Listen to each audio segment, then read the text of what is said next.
Hello, this is Hannah and Ali. Thank you for joining us today. This is our first mini webinar in a series exploring what fuels software product roadmaps. We ran a session before Christmas where we looked at how you prepare your roadmap for 2017. And now this mini series looks at demand from customers, internal teams and the market, going into a bit more detail on each. So we're starting off with customer demand. In this webinar, we're going to look at why understanding customer demand is vital for the growth of every SaaS or software business, why communicating back to your customers transforms how they feel about your product, and then we're going to take a quick look at how customer success and support teams can capture and use customer feedback effectively, especially at scale. And for the bigger companies that we have attending today, we're going to look at the scaling issues in a bit more detail, like the processes and kind of practical tips at the end. This is Aly. I'm just going to jump in here and say we have a lot of customer success, support, and product team members on this webinar. So thanks everyone for attending. We hear all the time about how difficult this topic is. So by the end, we want to get you all really excited about the potential of customer feedback. So quick overview to kind of set the scene, if you like, is a bit of an understanding of what customer demand actually is. So feature requests is one way you can hear from your customer base. That's, can this be blue? When are you going to allow me to create an invoice under this section, that section? They tend to be very kind of specific requests about how the product works. Customer feedback tends to be more general, like less specific than a feature request. And there tends to be expressions of like emotion or opinion in there. Can I just say, I love your new UI, Ali. it's beautiful. Or I think, you need to improve this area of your product. Ideas tend to be big stuff. I've got this great idea for how we can do this, that, or the other. Tend to be quite broad. And insights is another thing we get from the customer base. And these are observations into behaviour, market opportunities, new product directions. So I think software companies have a great opportunity to capture what we call customer demand, which covers everything we've said there.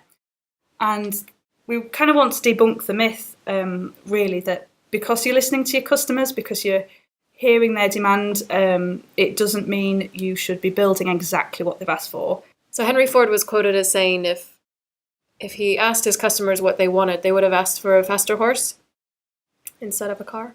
So we don't even know if he said that. So we don't know. There's a big debate about it. So we're going more with Homer Simpson. There's a really neat episode of The Simpsons where he designs this car and he becomes like the hippo in the room, if you like, and it just all gets a little bit crazy. So we're not saying that by listening to customers that you should take everything on board, build every feature, react to every piece of feedback. But we want to show that when you have good processes in place, you can say no to customer feedback and requests with confidence, and that actually communication and transparency help build a great relationship. Plus, all that demand data you get from the customers is absolutely invaluable. I'm going to hand over to Ali here, who's going to delve a bit deeper on why understanding that customer demand really is vital for the growth of software companies. Perfect. Thanks, Hannah. Okay, so first off, you aren't your customer and you're not in their shoes, even if you use your own product. Your customers know those little day-to-day niggles that waste their time and are a real pain point. So gathering that customer demand data allows you to truly understand the customer experience. And doing that well can eventually lead to more upsells, increased MRR, and decreased churn. Another reason why customer feedback is really important is even if your current customer demand is where your big product decisions come from, welcoming that customer feedback and managing it is a really powerful way to connect with your customers and bring them on board with your vision. So it's actually a huge opportunity to kind of be more transparent and help them understand where you're going. So they might be knocking down your door over an annoying little feature. But if you have the ability to communicate the other improvements that you're making and where you're taking your product, this will help them see the big picture and they'll buy into that and they'll come along with you on your journey. Yeah, I guess just to add what Ali said there, we see a huge opportunity for software companies to kind of move from a hands off our roadmap mentality to one where you as the solution provider and the customer are kind of like a team. It's more of a marriage of your software expertise of how things should be built and implemented in conjunction with the kind of industry insight and those day-to-day experiences that your customer base actually have. So quick recap on the first section. Customer demand comes in many forms. Be aware that it's bigger than just feedback. It's bigger than that survey or that little data capture form. There's more to it. It represents a huge opportunity for software companies. And that data that your customers give you is absolutely invaluable. So if you can come up with a good process to collect, measure and understand it, then it gives you a huge competitive advantage. So we're going to move on to why communicating back to your customers transforms how they feel about your product. The one thing we've noticed, we've been building software for too many years, and I care to mention, it's very easy as a software company to gather customer feedback. Software companies have lots of different ways to gather and collect customer feedback. Some people prefer not to do it at all. Others do it with NPS surveys, through things they hear, through phone conversations. There's a really broad range. But that really is only half the picture, is getting that feedback in. So it feels like to the customer, it can sometimes feel like there's this black hole where they give a piece of feedback or a feature request, an idea or an insight, and it just disappears. So there's a huge opportunity for software companies to communicate back better. So what happened to that piece of feedback they gave you a month ago? Are you going to act on it? Does it align with your plans and your strategy? This is all stuff that is really, really important to communicate back to the customer. Doing that, you remove a lot of emotion and politics when it comes to saying no to things. So good process, communication and transparency build trust and make it easy for you to explain to your customer where their requests fit in with the overall objectives of the business. Exactly. Perfect. So the key to reaping all the benefits of welcoming customer feedback comes from actually enabling your customer-facing teams to be able to handle it well. So this includes customer success and support teams as responses to the initial request, but then, like Hannah was saying, getting back in touch with customers after their requests or ideas are reviewed, updated, or released. Everybody knows, and you're attending this webinar because you know, it's not an easy task. Most teams aren't given the tools they need. Most customer-facing teams aren't given the tools they need to manage feedback. So most companies have followed the crowd on this one, which makes it a really easy way to put in a little bit of effort and make a huge impact on how your customers see your company.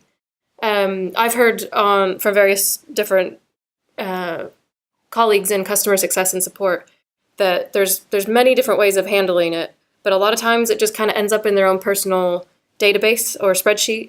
And then so that means that every support person is managing their own little backlog of ideas, and it doesn't necessarily make it anywhere. Another problem from handling things this way, or from not having a process in place, is everyone's working from outdated information, and a lot of times customers are getting sent that outdated information. And then all of this confusion leads to the customer success and support teams actually dreading incoming feedback because they're forced to reply with generic, evasive responses. So they don't want to commit to anything. These are actual responses that I've received from different SaaS companies that I was a customer of. And I'll send in my ideas, and this is the response I get.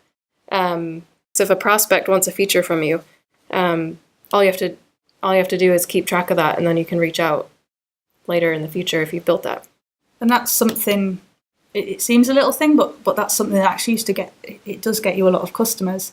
If you've got someone who's not quite a good fit today, but their piece of feedback or feature request aligns with where your company's going, adding some transparency with a good process for getting back to them, or sharing a high-level roadmap, works really nicely. It helps keep the right prospects around. So avoid the black hole of customer feedback. When a customer submits an idea, just know that they've taken the time to help make your product better. Handling these interactions well can turn your customers into your most powerful advocates. Respond with gratitude and clarity, and follow up with customers when their features are reviewed, updated, and released. Having this process in place takes a little bit of time and effort, but what you're doing is you're actually building a machine that works for everybody. In summary then, Gathering feedback is only one half of the task. Recognise that communicating back to customers is just as important as listening to them in the first place. Have a strong process. So as Aly said, that can take a bit of time, but it is so worth the effort because it lets you scale and create that feedback machine. Finally, we're going to take a look at some more kind of practical examples and tips on how your customer success and support teams can capture and use customer demand effectively. We've dedicated a section at the end to what that process looks like when you're at scale, because that's one of the challenges we had going from a smaller business to a scaling large company presents its own challenges in terms of dealing with customer demand well. So here's the process we've put together for how to deal with customer demand. And this is more suited for small to medium size companies. As I said, we'll get onto the scaling section next. So the first step is to capture customer demand data all in one place. Like I was saying earlier, you don't want everybody who's talking to customers having their own separate spreadsheet that never sees the product team. You want to have a process in place that everybody knows, put the feedback in here, and then we'll actually review it. So one way to do that is to use just a simple Google Sheet or Airtable, which has a few more options, so you can kind of connect different databases. But you can use Zapier to send the information straight in there if it's coming from an email address. So if you're small enough, that'll work fine. We have a template that we'll send out after this webinar with the recording and everything, so you can kind of see what type of information to get from your customers and track in there. So the next step is to just make sure that everybody's in line. So you're going to have your customer success teams, your product teams, and your support teams that are all going to work together to figure out the process that you're going to take to actually manage the feedback. The next step is to know how to review and use the data. This one is going to be pretty focused on the product team. So plan out your road mapping process and how the new requests will be used. Will you pull in just a quick win or two for each sprint? Or will you use this data to guide the big projects that you're working on over the next quarter or 2 quarters? And then decide how often you can reasonably review this list with your product leads. Is this going to be a weekly thing, bi-weekly, or monthly process? I think it's important at this stage as well to understand, or for those teams that Aly's talked about keeping aligned, understand where customer demand actually fits for you as a business. You might want to have some way of capturing the data, like Aly said, just to pick some quick wins off. You might be doing, like a real drive at enterprise customers, and therefore their particular kind of segment of demand is absolutely vital to what you're doing, in the coming quarter. So just make sure you understand like the bigger picture, I guess, like the strategy and how that customer demand feeds into it. Step 4, one of the most important things, obviously, to avoid the black hole of customer feedback is communicating back to the customer. So we have a really great tip for any customer-facing team to manage feedback better, and that's using a text expander using shortcuts. So something like Gorgeous, if you just Google Gorgeous Chrome plugin, they have a free add-on. It is a big help. Yeah, that's good for everybody. But so for support teams, when a customer sends in tickets that are actually feature requests, they can use that to respond, thank them, and give them instructions on where to submit their feedback, or they can submit it for them. It's really key here to tell the customers what the next steps are. So you can see in this quote here, they say, I've submitted this as a feature request to our product team. They review new requests once per week and will reach out to you once it's been reviewed. That right there is going to be what makes you stand out against your competitors. Your customers are going to realize that their ideas are actually taken on board and that you're actually listening to what they're saying. And that ties in nicely with what I touched on earlier, because you've got this process and this way of reviewing things in place and everybody is clear on what's expected and what's required. That really adds a lot of transparency from a customer point of view. And we found doing this, it did just make it so much easier to say no to a feature request. It does just take the kind of the emotion out of it, because the customers can see you making progress and that you are listening. So it really does go a long way in helping them out. Definitely. So for customer success teams, they'll use this as well. They'll just kind of take the customer feedback on board. They'll note it down wherever you've designated. And I would say in most cases, it's their responsibility to follow up with customers after the feedback has been reviewed by the product team. And then for sales teams, they can use this as well, like we were saying earlier. So if a prospect mentions a feature request on a call, they can track that feedback, tie it back to that prospect, and then use a gorgeous shortcut to let them know about the process that they have in place. So to summarize that third section, our third act, you're going to want to capture customer demand data in one place.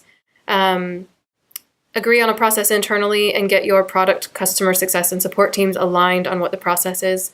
Know how to review and use the data. So what is your product team actually going to do with it once they have that in place? And then the most important thing is to communicate back to your customers so you stand out from the crowd. So as promised, we're now going to focus more on how to capture and use customer demand at scale. So when you're a mid to enterprise SaaS or software company, this is where you've got you can do all sorts. There's all sorts of processes that you can put in place and little tactics that make that customer demand work for you rather than the other way around. So Aly's going to start off with some tips around how to capture customer demand data in a large organization. Perfect. One of the best ways to capture customer demand at scale is to have a separate channel for your customers to self-serve that's available 24/7 when your customers actually have ideas. This really changes how your customers feel about you, and they can tell that you have a really proactive approach to capturing their feedback. There are a few reasons why having a separate channel is so beneficial. One is survey fatigue. So this is becoming more of an issue with NPS surveys and pop-up feedback forms. It also reduces support tickets. So one of our customers has seen a complete reduction in support tickets that have feature requests in them. In the last 3 months, they haven't received any of those to their support team because they use the gorgeous shortcut and it sends them straight to their Receptive dashboard. A separate channel is available on demand, so surveys or NPS surveys will never be sent at the right time every time. It allows your customers to change their mind without having to annoy you and bother you with all their little issues that are actually really important. Having a separate channel is a really easy way to stand out from the competition, especially if you're getting back in touch with them as their feedback is reviewed and updated. And it makes it really, really easy. So if they know that they can just click on a button and send it in, then they don't have to put it on a to-do list to talk to you about it later. One way that you can create a separate channel is by just putting a link inside your app and having it lead to a form or an email address to collect that feedback. And these are a few different examples of our customer links to their Receptive dashboard. But you can do the exact same thing and just have it linked to an email address like features@yourcompany.com, so you can actually gather that feedback in one place. One of the best things we ever did when we started the scale was we took the time to put something in place that allowed us to understand customer priorities. And this completely changed our view of customer demand overnight. So before we were using the spreadsheet and keeping a little tally of requests or ideas from the customer base. But then when we found a way to ask them to prioritize, it did two things. It bubbled to the top what was actually important. And secondly, it allowed us to always have the confidence we were working with an up-to-date data set. So having this separate channel where customers can prioritize their demands on the product just allows them to understand their requirements much, much better. Another thing you should look at doing is automating the feedback loop. So this ties in with some of the kind of gorgeous templates that Aly talked about. So what we do is we have a load of saved responses, and as you can see on the screen there, when we plan a feature, it gets a little email notification goes out to everybody who cared about it. So that goes to our internal teams who are interested in that feature and also any customers. And then our release logs updated automatically as well, and we actually give our customers a copy of that too. And that seems like a really small thing to do, but again, it's just about that whole transparency thing. Customers can see that we're actively listening and developing the product, so it makes them feel good, even if we aren't releasing features that they have specifically asked for. So automating the feedback loop really increased the efficiency of the product team. So again, as Ali said, get all that data flowing into one system, because if you do, the payoffs are huge. So this is an example of kind of some customer analytics. You can see the top priority of every request from every customer. We can update priorities on their behalf if we're on the phone or if we're in a meeting. And we can just add customers to requests whenever we like as well. So as well as having customers prioritizing their demand for us, our customer-facing teams can act on their behalf, adding them to requests and prioritizing what's important to them. And again, that means we've got a really nice up-to-date data set, and we know that every time something happens with this, whether we reject it, whether we move it to planned, whether we dig more into the use cases and pain points, people will know. They get communicated to, and that is amazing. Those were the top kind of tips of things to consider and think about when you're collecting customer demand at scale. Get the data in one place, ensure it's up to date, ensure it's prioritized, and automate that feedback loop. Now we can have a look at how you actually use that data. So if you remember that lovely cookie pie that always makes me hungry, it does, look at it, I'm going to make you one, Ali. As we said at the start of this, what fuels your roadmap is demand from the customers, your internal teams, and your market. Those are the three pieces of the pie. Now, the interesting thing is in the customer demand section, there are lots of different segments. For example, in with all that customer feedback, you'll have things that high value customers want, things that low value customers want. You can have some very strategic accounts. They might be a low value customer today, but they could be very strategic for you. You'll often have free trialers, particularly in SaaS. You can have a lot of people using the software for free that aren't yet converted to paid users. And you also have churned users. And one of the big challenges for software companies is understanding the segments of this data. So you're gathering all this information in, and it represents feedback and demand from all these different places. And that is why segmentation is the key to using customer demand data at scale. So it's really, really important you understand which segments are kind of relevant to you today. For example, in this upcoming quarter, if your focus is on closing enterprise accounts, you'll want to be able to see what your current enterprise accounts are asking for, and also what your enterprise prospects are interested in. So really give thought to which segments you should be listening to. Another example might be that you feel your churn is going up too high, so you might want to segment feedback from, that users gave who've now left. What did they want in the product? Where are the gaps? How can you improve? And I think the big takeaway from this is that the customer demand data that is most relevant to you right now might not be what matters to you tomorrow. And that is exactly how it should be. So as your strategy changes over time, different segments of that customer demand data will become the most useful. So do think about that. So here's an example of demand data segmentation. We just have this all separated out in the reports, and we can kind of see which bits of demand are going to add the most value, and there's a bit of an algorithm going on there to calculate that. But basically, with one click, we can see what our high-value customers want versus our low-value, what free trialers want, what's important to internal teams only. There's all sorts of segmentation we have that's built into reports, and it's all automated. And that means that we can act on relevant, prioritised and up-to-date data and align that with our strategy very, very easily. So in summary, we're going to go on about it. Centralise your data. If it's not centralised, you'll have it in support systems, in spreadsheets, in emails, in chat clients. Get it centralised and you can actually use and understand it. Automation is absolutely essential. Think about how you can automate the feedback loop in particular, because your customers will love you for it. And the segmentation of customer demand data is what unlocks the insights which drive your growth. Without understanding what different segments of your customer base want, you cannot act strategically and have the confidence that you are building the features and improvements into your product that are really going to accelerate your growth. Yeah.